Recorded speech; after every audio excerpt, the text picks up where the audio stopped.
যে আমিন কটনে আমি আসছি একটা আস্থা নিয়ে, উনি ওইরকমই আমি পাইছি। আসসালামু আলাইকুম ভাই।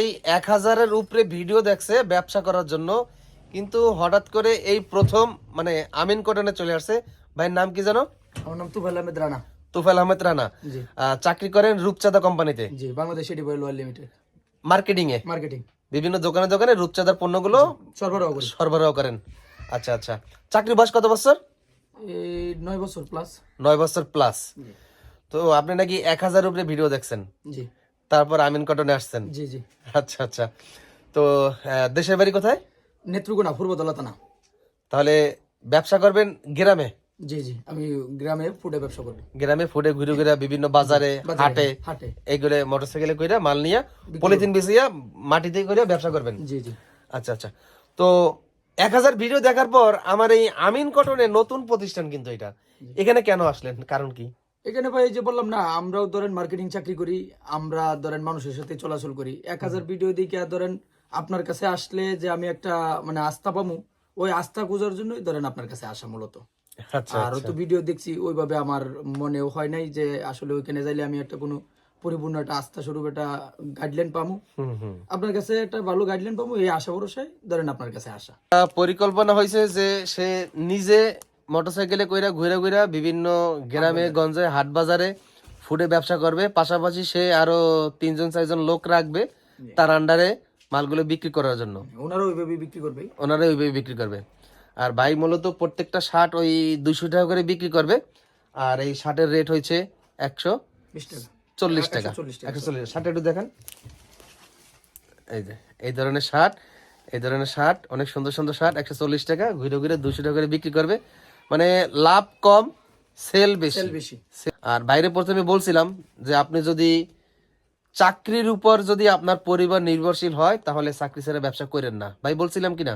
জি জি, এটা অবশ্যই বলছিলেন। বলছিলাম, কারণ আপনি যখন আমার কাছে আসবেন, আপনার কাছে মাল বিক্রি করার আমার মূল উদ্দেশ্য না। আমার মূল উদ্দেশ্য আপনাকে বাছাই রেখা মাল বিক্রি করা। জি আপনি যদি না বাঁচেন তাহলে আমি বাঁচবো না, আবার আমি না বাঁচলে আমার পরিবার বাঁচবো না। কারণ আপনার বাঁচার হচ্ছে কি, আপনি মাল বিক্রি করলে আপনি লাভবান হইলে তখন আপনার পরিবার চলবে, তখন আপনি বারবার আমার কাছে আসবেন। আর আপনি যদি মাল নিয়ে যদি বিক্রি করতে না পারেন, পরিবার যদি না চলে, তাহলে আপনি কিন্তু আমার কাছে আর আসবেন না। জি এখানে বলছি যারা একবারে ফুল চাকরি ছাইরা ব্যবসা আসবেন না। তো ভাই যে পরিকল্পনা করলো, অনেকেই শহরে ব্যবসা করতে যায়। শহরে তো সবার জন্য ব্যবসা না, সবাই ফুডে জায়গাও পায় না, আর ব্যবসা অনেক পরিশ্রম। তো ভাইকে আমি বলছি হক করেন, কারণ সে মার্কেটিং এ চাকরি করছে। আর মার্কেটিং এর চাকরির জগতে সবচেয়ে বড় পরিশ্রম কঠিন কাজ হলো মার্কেটিং এর চাকরি। দিন নাই রাত নাই, রোদ নাই বৃষ্টি নাই, কাদা নাই বর্ষা নাই, কাজে বের হতেই হবে। বিভিন্ন জায়গায় হাজার হাজার মানুষের সঙ্গে কথা বলা, হাজার হাজার মন মানসিকতার লোকের সঙ্গে সে কথা বলে পণ্য বিক্রি করা। বিক্রি করা। তার মানে ভাইয়ের বিক্রি করার কৌশল আছে। জি ইনশাআল্লাহ। ভাই কিন্তু একজন ভালো একজন সেলসম্যান। জি আপনি যদি ছাই প্যাকেটও যদি করেন তাও আপনি বিক্রি করতে পারবেন, যদি আপনি একজন ভালো সেলসম্যান হন।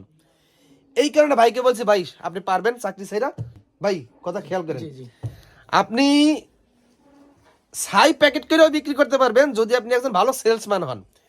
তার মানে ভাই যেহেতু 9 বছর ধরে মার্কেটিং এ চাকরি করতেছে, ভাই যে কোনো মাল কাস্টমারকে কথা বইলা কাস্টমারের মন জয় কইরা সে মাল বিক্রি করতে পারবে, এটা তার অভিজ্ঞতা আছে। এই কারণে ভাইকে বলছি হ্যাঁ ঠিক আছে করেন। তার মানে ভাইয়ের বিক্রির যা অভিজ্ঞতা, কাস্টমারের সঙ্গে কথা বলার যা অভিজ্ঞতা, এটা কিন্তু আমার আপনার অনেকেরই নাই। এই কারণে আপনাকে একজন ভালো একজন সেলসম্যান হইতে হবে।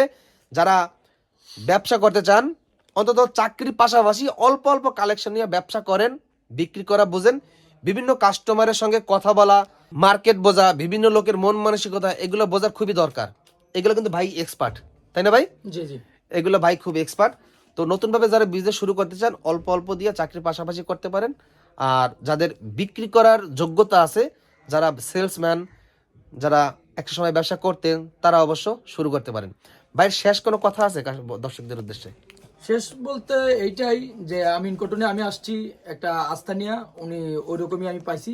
ওনার কাছে যেভাবে গাইডলাইন আমি পাওয়ার কথা ওইরকম গাইডলাইন আমি ওনার কাছ থেকে পাইছি। উনি আসলে মানে ব্যবসা ওনার মূল না, মূল হচ্ছে উনি শ্রোতাকেও ঠিক রাখবে, উনিও বিক্রি করবে, দুইটাই ওনার কাছে আসল। এই জন্য আমি বলবো যে আপনারা যারা নতুন ব্যবসা করতে চান অবশ্যই আমিন কটনে আসেন, ভাইয়ের কাছে আইসা পরামর্শ নেন, ওনার পরামর্শ আশা করি আপনাদের পছন্দ হবে। মাশাআল্লাহ, আলহামদুলিল্লাহ, আল্লাহ হাফেজ।